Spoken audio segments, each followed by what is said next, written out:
আসসালামু আলাইকুম এভরিওয়ান, কে অবস্থা সবার? আজকে অনেকদিন পর একটা রাইড ব্লগ নিয়ে আপনাদের সামনে হাজির হয়েছি এবং এই মুহূর্তে আমি আছি বাংলাদেশের দক্ষিণাঞ্চলের একটা জেলা বরিশাল এবং বরিশালের সেই পটুয়াখালীতে। এই যে আমার পিছনে দেখতেছেন যে এই পটুয়াখালীর চৌরাস্তার যে এয়াটা সেটা।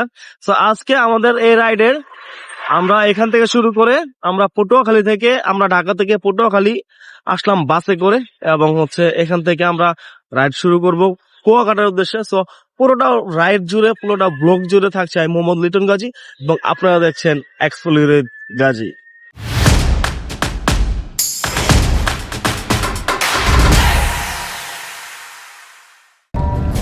ভাইয়া সবাই সিঙ্গেল লাইনে চালায়, ভাইয়ারা সবাই সিঙ্গেল লাইনে চালায়। পটুয়াখালী থেকে রাইড শুরু করার পর এখন আমরা যাচ্ছি গ্রুপ নিয়ে সার্কিট হাউসের দিকে। পটুয়াখালী সার্কিট হাউসে সেখানে আমরা সবাই মিলে একটা গ্রুপ ছবি তুলব। পথে যেতে যেতে দুই পাশে সারি সারি গাছের ছায়া এবং দুই পাশে ফসলি জমির মাঠ মনমুগ্ধ করছিল। যদিও আমরা বিগত যে 7-8 কিলোমিটার রাস্তা চালাইছি সে রাস্তাগুলো খুবই বাজে ছিল, কিন্তু এই বাজে রাস্তা অতিক্রম করার পর আমাদের সামনে চলে আসে এরকম একটা মাখন রাস্তা এবং এই মাখন রাস্তা ধরে আমরা আমাদের গন্তব্য পথের দিকে আস্তে আস্তে এগোতে থাকি এবং পরিবেশটা খুবই উপভোগ্য ছিল। এবং খানিকটা পথ এগোনোর পর দেখলাম যে একটা ফেরিঘাট চলে আসলো। এই ফেরিটা আমাদেরকে পার হতে হবে। এটা সম্ভবত পায়রা যে নদী আছে ওটা সঠিক জানি না। এই ফেরিটা পার হয়ে আমরা ওপার যাব। ওপার গেলে বরগুনা হয়ে আমাদের আরেকটা ফেরি পার হতে হবে। সো দুইটা ফেরি আমরা একই নদী, এই নদীটাই এদিক দিয়ে একবার পার হয়ে ওপার যাচ্ছি এবং আমরা বরগুনা দিয়ে ঘুরে আবার এই নদীটাই পার হয়ে আমতলী যাব আর কি।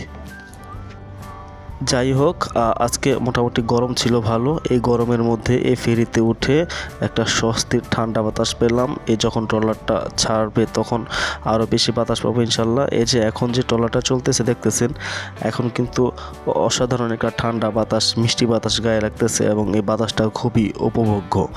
এবং আমাদের টিম মেম্বার যারা আছে সবাই এই বাতাসকে মোটামুটি প্রাণ ফরফুরে হয়ে গেছে, সতেজ হয়ে গেছে। আমার কাছেও ব্যক্তিগতভাবে খুবই ভালো লাগতেছে।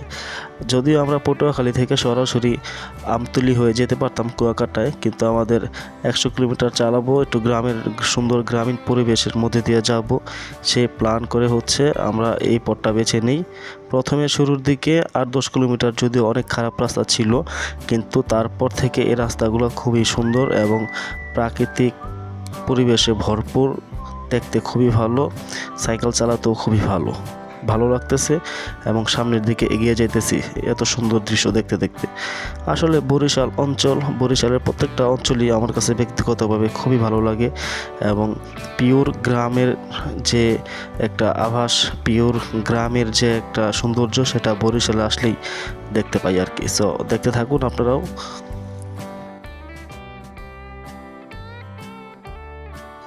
সো গাইস, ইতিমধ্যে আমরা চলে আসছি পটুয়াখালী পার হয়ে পায়রা কুঞ্জ একটা ফেরিঘাট নাম আছে। আমরা ওই ফেরিটা পার হয়েছি, ট্রলারের মাধ্যমে নদীটা পার হয়েছি এবং যে রাস্তাটা দেখতেছেন এটা চাঁদখালী বাজারের যাওয়ার একটা রাস্তা।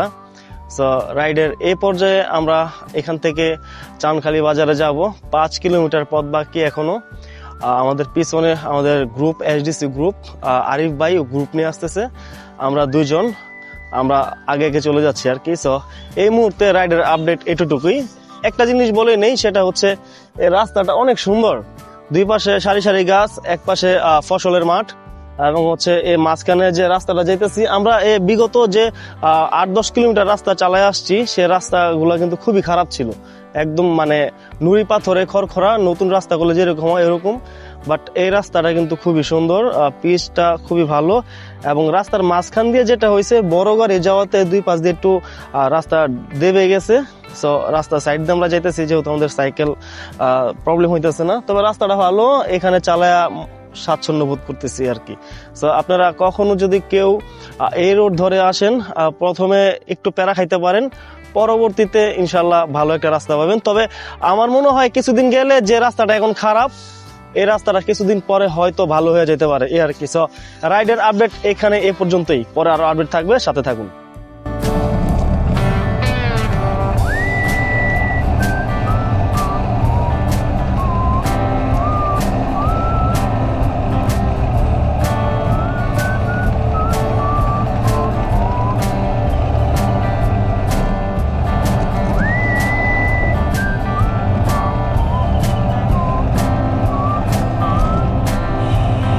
সো গাইস ইতিমধ্যে আমরা চান্দুখালি চলে আসছি। তো চান্দুখালি এখানে একটা বাজার আছে। তো এই চান্দুখালি বাজারে আমরা একটা নাস্তার ব্রেক দিলাম। আমাদের সাথে রাইডার আছে এখানে 21 জন। যদিও আমরা বাস দিয়ে আসছি, অনেকে কাপল আসছে, সো অনেকে বাসের মধ্যে আছে, ওরা ডাইরেক্ট কুয়াকাটা চলে যাবে। আর আমরা এদিক দিয়ে হচ্ছে এখন চান্দুখালি বাজারে এখানে আমরা নাস্তার ব্রেক শেষে আমরা বরগুনা হয়ে আমতলী হয়ে তারপর হচ্ছে কুয়াকাটা যাবো। এ হচ্ছে আমাদের রোড প্ল্যান। আমাদের রাইড এই পর্যন্তই চলমান। সো নাস্তা শেষ করলাম, 30 কিলোমিটার হয়েছে আমাদের চালানো। 30 কিলোমিটার চালাই আমরা নাস্তা খাইলাম, তারপর হচ্ছে আমরা সামনের দিকে আগাবো। সামনে কি হয় দেখতে থাকুন, সাথেই থাকুন।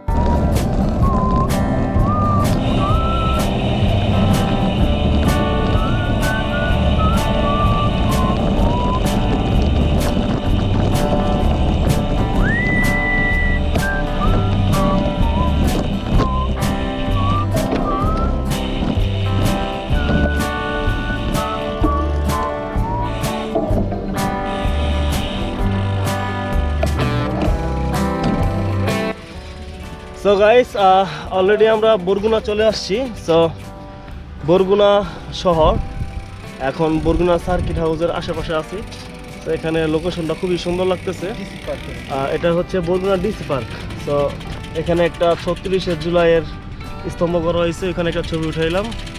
আমার পাশে একটা পার্ক আছে ডিসি পার্ক, এখানে আই লাভ বরগুনা এরকম একটা ব্যানার আছে, এখানে একটা ছবি উঠাইলাম। সো এ হচ্ছে আমাদের রাইড চলমান, রাইড চলতেছে এ আর কি। অতিরিক্ত রোদ, অনেক গরম এবং গ্রুপ রাইডে আসছি। তো সো গ্রুপ রাইডে আসলে যেটা হয়, আপনার গ্রুপ মেনটেন করা চালাতে গেলে আপনার মন মতো আপনি কিছুই করতে পারবেন না, ঠিক আছে? গ্রুপ মেনটেন করতে হবে এ আর কি। সো রাইড চলতেছে, এখান থেকে হচ্ছে আমরা ফেরি পার হব।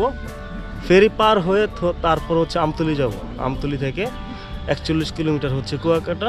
দেন ওই সময় হয়তো টাইনে টুনে চলে যেতে পারি। এর আগ পর্যন্ত গ্রুপ রাইড মেনটেন করবো ইনশাল্লাহ। সো আর কি দেখতে থাকুন।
সো গাইস আমাদের রাইডের এই মুহূর্তে আমরা চলে আসলাম পায়রা বন্দরে। এই যে আপনারা দেখতে পারতেছেন পায়রা বন্দর কর্তৃপক্ষ, এখানে যে ভাস্কর্যটা দেওয়া আছে এটা। সো এই জায়গাটা কিন্তু ভাইরাল মোটামুটি। সো আমরা এখানে ছবি টবি তুলছি। আজকে অনেক গরম, এই রোদের মধ্যে পুরো পাগল প্রায় অবস্থা। আর টিম মেম্বাররা অনেক পিছনে আছে, আমি মুবিন ভাই আরো 2 জন আমরা মোটামুটি টাইনা চলে আসছি। এখান থেকে কুয়াকাটা আরো 27 কিলোমিটার পথ বাকি। এখন বাজে হচ্ছে প্রায় 1টা 5 মিনিট কম। সো মাঝখানে একটা নামাজের ব্রেক থাকবে, তারপর হচ্ছে আবার আমাদের রাইড শুরু হবে। সো গ্রুপ রাইডে যেহেতু আসছি, গ্রুপ রাইড না হইলে কিন্তু আমরা অনেক আগে চলে যেতে পারতাম। সো সবাইকে নিয়ে একসাথে যাইতেছি, এটা একটা আনন্দ আর কি। সো রাইডের আপডেট এই পর্যন্তই ছিল। সো গাইস ইতিমধ্যে আমরা চলে আসলাম কুয়াকাটায়। এখন আমরা হচ্ছে আমাদের যে হোটেল আগে থেকে বুকিং করা ছিল, হোটেল রোজ গার্ডেন, ওইটাতে এখন চলে আসলাম। সো এখন উপরে যাব, ফ্রেশ হব, তারপরে সাইকেল টাইকেল রেখে বিকালে হচ্ছে বিচে যাওয়ার সম্ভাবনা আছে। কালকে সারা রাত ঘুম হয় নাই, আজকে 100 কিলোমিটার সাইক্লিং করলাম। সব কিছু মিলায় শরীর স্বাস্থ্যের অবস্থা খুবই খারাপ। মিনিমাম 1-1.5 ঘন্টা বা 2 ঘন্টা ঘুমাইতে হবে, তারপরে বিচে যাব। এখন বাজে হচ্ছে 3টা, 5টার দিকে বিচে যাবো। সো ভিডিওটা এই পর্যন্ত। সো গাইস আমরা হোটেলে চেক ইন করলাম, এ হচ্ছে আমাদের থাকার হোটেল। সো এখন আমরা ফ্রেশ হব, ফ্রেশ হয়ে কিছুক্ষণ রেস্ট নিয়ে তারপর হচ্ছে আমরা বিচের দিকে যাব। আজকে সম্ভবত সূর্যাস্ত যাবে 6টা 13-তে। তো আমরা চেষ্টা করবো 5:30টার মধ্যে বিচে পৌঁছানোর জন্য, যাতে আমরা সূর্যাস্তটা আজকের মতো দেখতে পারি। কালকেও আমরা আছি, সমস্যা নাই, বাট যাতে আজকে দেখি এবং কালকেও দেখি। তো আজকে এই পর্যন্ত রাইডটা মোটামুটি ভালোই ছিল, কিন্তু অতিরিক্ত গরম ছিল। রাত্রের বেলা অনেক ঠান্ডা ছিল ঢাকা থেকে আসার সময়, বাট এখানে আইসা মানে আসতে সারাটা দিন এই সকালের পর থেকে এ পর্যন্ত এত পরিমাণের বাজে গরম ছিল। 39 ডিগ্রি সেলসিয়াস তাপমাত্রা দেখলাম আমি আমার মিটারে।